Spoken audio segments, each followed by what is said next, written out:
This is Student Pocket Guide. We are backstage at Phat Nights at the O2. I am with DJ Superstar God, DJ Ironik. Hello, sir. How you doing, bro? Yeah, I'm good, man. There's going to be lots of people who are going to be very envious of me sitting here. I've got to be honest, I made some notes because there's lots to talk about you. First of all, I wouldn't say we're similar. However, you started DJing in clubs at 13 years of age. Is this right? Is this where it all started for you? Yeah, that's correct. Yeah, I started out as a DJ at 13, hence DJ Ironik, that's why I'm called DJ Ironik, and then went on to producing when I was about 15, 16, and then now I'm 21 and I do it all.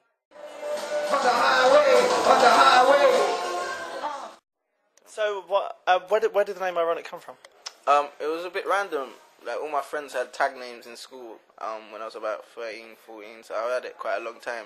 I didn't have nothing. Everyone just used to call me James, so I just looked through the dictionary one day, just looked for a word and chose Ironik, changed it from a C to a K, and then here we are. Is that what your mum says to you when you don't clean your room? Ironik! Sorry, James! Clean your room, James! Yeah, the worst time is when we're in meetings. She actually calls me James when we're in like a proper serious meeting. She'll be like, James, can we do this? I'm like, Mum, we're in business mode. Can you call me Ironik? And so we tried to make it so she knows that when we're in business mode, it's Ironik, and then when we're obviously family with James.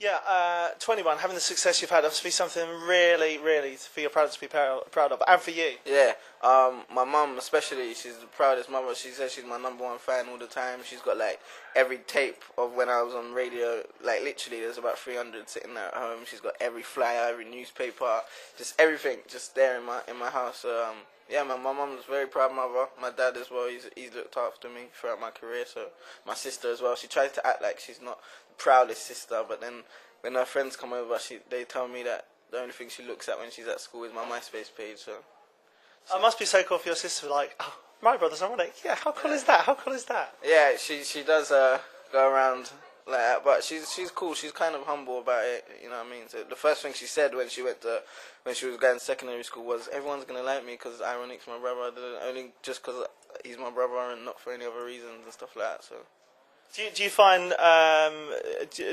like kind of the popularity, people loving you because of that, or I mean, like, how do your mates treat you? Because obviously when you got signed and everything else, a bit of a difference there. No, man, my friends, I've had the same friends from when I was in like primary school and secondary school, so we're just normal.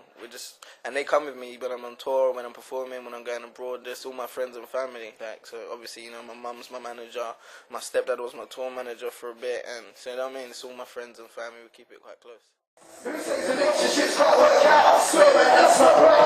I'm in love with the way you talk, I'm in love with the way you walk. I'm in love with the perfume that you wear, I swear no one can say that's so nice. I'm in love with the way you say I love you all the time. It's so nice. I'm in love with the way you do, man. I'm in love with the way. Now, you signed with Warner, then your first release, Ironik, just Stay With Me was just huge. It just escalated. How have things gone from there? It's crazy, man. Obviously from working so hard from being 13 and being in the whole underground scene and just looking up to people like Wiley and Dizzy Rascal, and now being in that same sort of category with artists like that. It's just crazy, man, how things can just change, and if you work hard and keep it consistent, you can get to where you want to get to, man. Like, the first time we got a phone call about getting signed, I was like, it must be a prank. Like, I never imagined of myself being signed to a major record label or even being on MTV Base. That was like the first time I saw my video on MTV Base. I was like, wow. So now, how does it, I mean, you know, for anyone watching the vid, there are going to be so many guys out there. We're seeing new acts breaking all the time.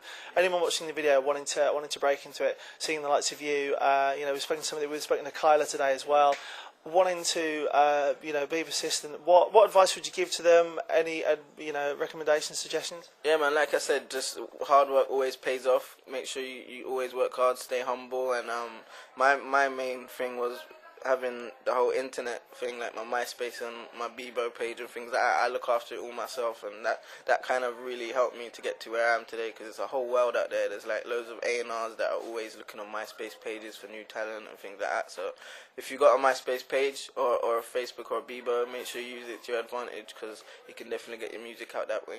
Whereas before, you know, up and coming artists who want to get their stuff heard by record labels, is it a case that A&Rs are going onto MySpace and you know and Bebo and Twitter and all that? Like my A&R, he's always calling me up saying, "What do you think of this artist on MySpace?" And I don't even know how he finds all of them because he just comes across some amazing talent.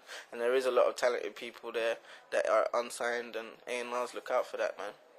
What's next for Ironik? What's going on with you next 6 months? I'm doing a tour called the Brat Pack Tour with myself and Chipmunk headlining it, and we've got a few other support acts on that, so that's going to be good. I've got my new single coming out, I think October, November times, and it's one of my favourite songs off the album. It's called Tracy, so we're just finalising that record, and just the same thing, man, performing. I just done all the festivals. It was my first year, and I loved that. Like, it was amazing, like one of my highlights of my career. So What's your favourite festival to do? that's kind of hard, man. I like the iTunes festival. That was good because it was so intimate, and a lot of the people come just to see you, sort of thing. Also, I loved T4 on the beach. That was crazy. And Wireless, probably.